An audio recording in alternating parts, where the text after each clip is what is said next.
Здравствуйте, друзья! Сегодня я расскажу, как можно очистить ванну от серьезных загрязнений без специальных химических средств, без лимонной кислоты, без уксуса и также без кальцинированной соды.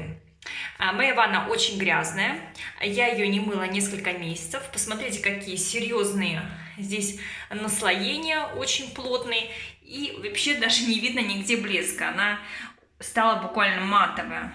Посмотрите, здесь немножко я еще уже потерла, но слой очень толстый.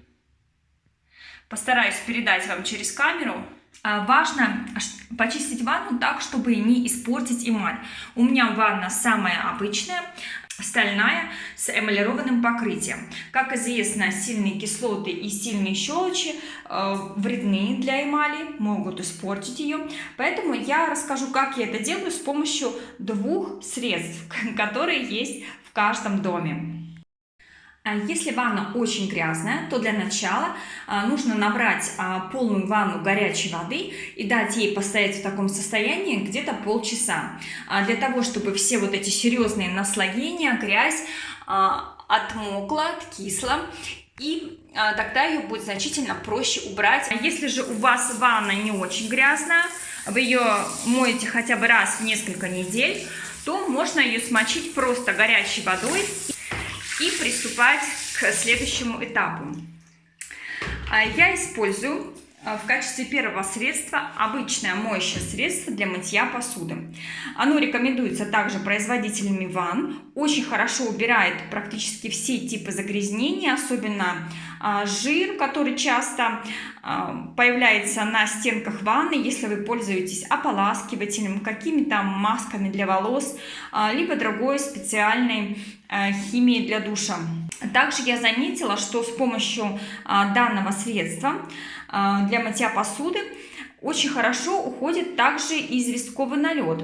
Особенно это ярко видно было по раковине на кухне.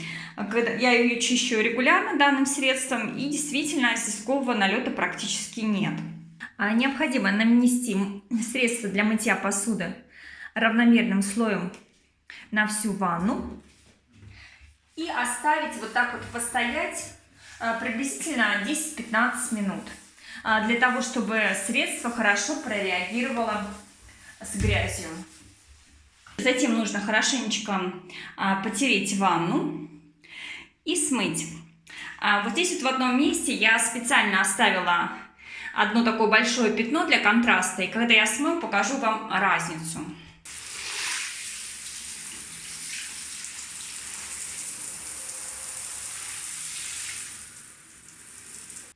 Друзья, посмотрите, какая грязная вода. Я специально закрыла ванну. И вот пятно, надеюсь, что видно. Контраст. Вот в этом районе как раз такое серое пятно. На более дальнем расстоянии вы его видите. Вот здесь вот оно. Моющее средство для посуды очень эффективное.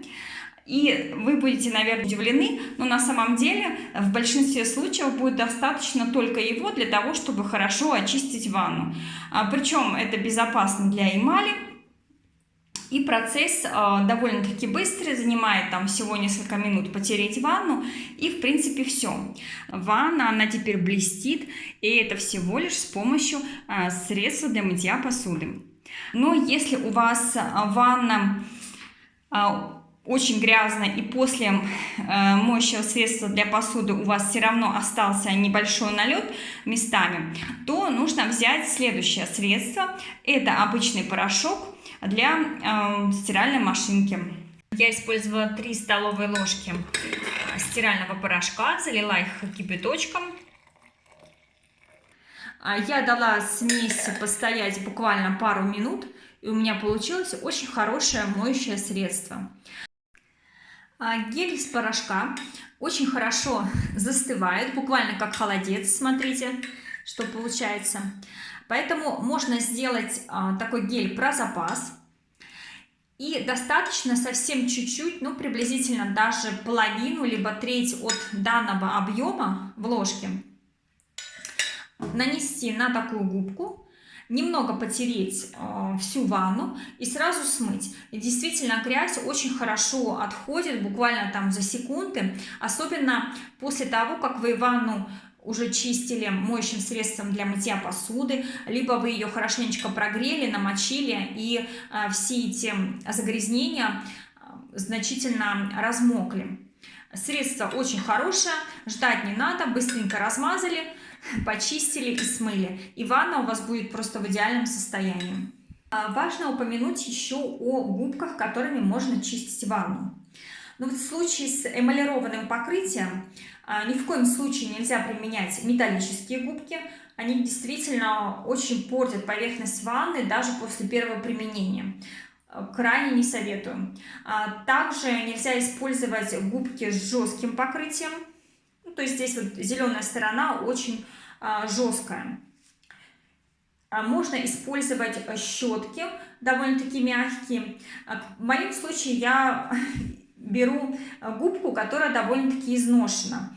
Она у меня целлюлозная, я ее использовала на кухне. И когда она уже износилась, я применяю ее для чистки ванны. То есть она уже значительно мягче. Я считаю, вот такие губки можно вполне использовать.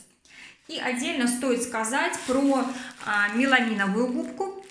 Некоторые хозяйки их используют для чистки ванны, и действительно видимый эффект очень даже впечатляет.